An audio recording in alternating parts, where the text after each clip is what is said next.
think it is safe to say that we've all seen those heartbreaking commercials asking you to donate money to a shelter for animal abuse. Many of us have seen the commercials and changed the channel because it is too painful to watch and the suffering makes us upset.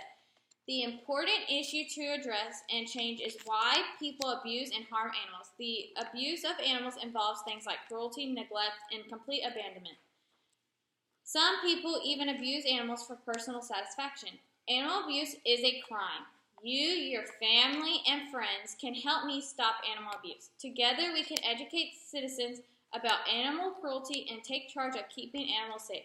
I have many family members who are veterinarians. I have been working for them as an intern during the summer and have personally witnessed many tortured animals come into their office.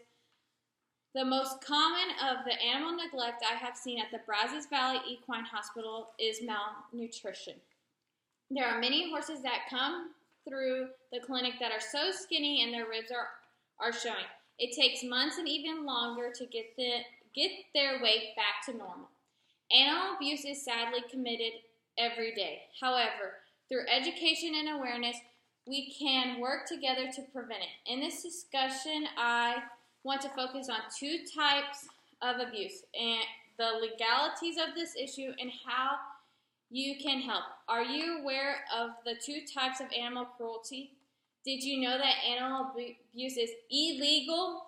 Fortunately, I am here to educate you about the topic. Animal cruelty can be either deliberate abuse or simply failure to take care of your animal. Either way, and whether the animal is a pet, farm animal, or wildlife, the victim can suffer terribly. Don't despise, though. Anyone can take steps against cruelty. Deliberate cruelty may involve beating, shooting, or stabbing an animal, or setting them on fire. Neglect is not giving an animal necessary food, water, shelter, or vet care because their misery is often prolonged. Animals who die of neglect can suffer just as much as animals who are deliberately harmed, per the Humane Society. The first type of animal abuse, known as deliberate.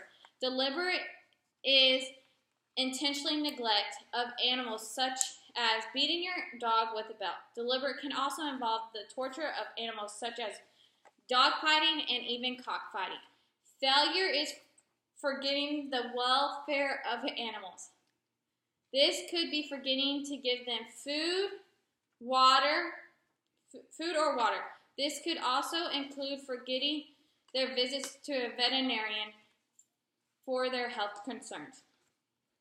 Caring for an animal needs is extremely important to maintain their health and prevent diseases. As you can see, animal abuse can happen either intentionally or through forgetfulness. Either way, it is illegal and should be taken seriously as a pet owner.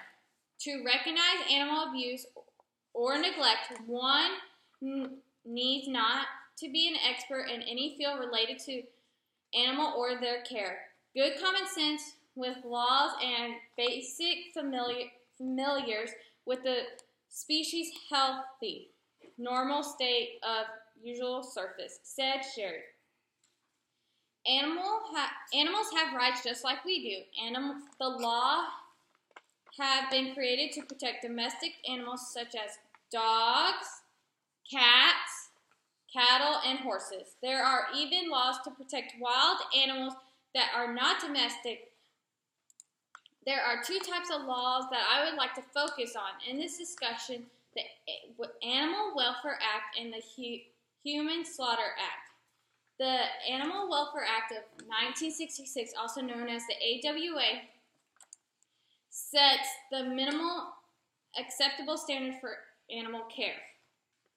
A violation of this act by mistreating an animal could result jail time and fines up to $10,000.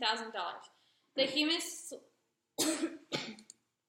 Humane Slaughter Act of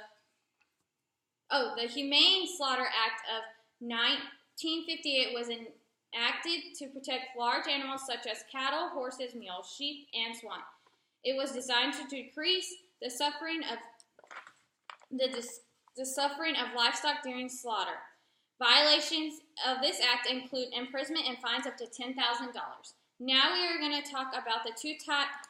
Now that we have talked about the two types of abuse and some of the laws that have been acted to protect animals, let's talk about how to properly care for an animal. The U.S. Department of Agriculture and Public Health Service, both primary employers of veterinarians, are dedicated to achieve and maintain high standards of cleanliness and care for domestic and imported animals. The Department of Agriculture employs veterinarians to inspect livestock for diseases and to ensure human conditions for farm animals and transition. The primary goal of the Public Health Service is protection. The protection of animals against disease and the protection of humans who depend upon herd animals for food. Veterinarians in the Department of Agriculture inspect meat and poultry and oversee quarantine processes for importing animals and birds and keep an eye on conditions in zoos, circuses, and pet shops. It is reassuring to know that there is a vast force for animal care professionals who see that animals, whether they are meat production, exotics, or companion pets, they are protected, said Mary Lee. Make sure you know what you're getting into when purchasing an animal. Pick the right animal for your needs and wants. Be a responsible pet owner. Take care of your animal properly with love. Take your animal to the vet and make sure that they have all their shots.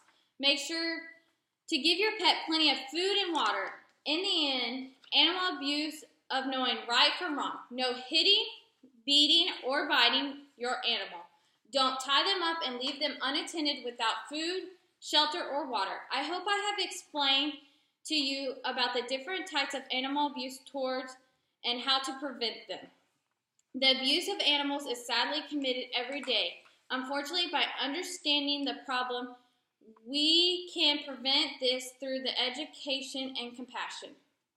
Animals have no voice, so as citizens and humans have to protect them in any way we can.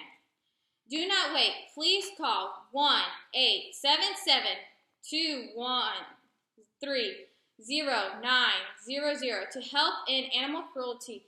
Your donation will make a huge difference now and for the generations to come, per the Humane Society. Go over there, hurry up.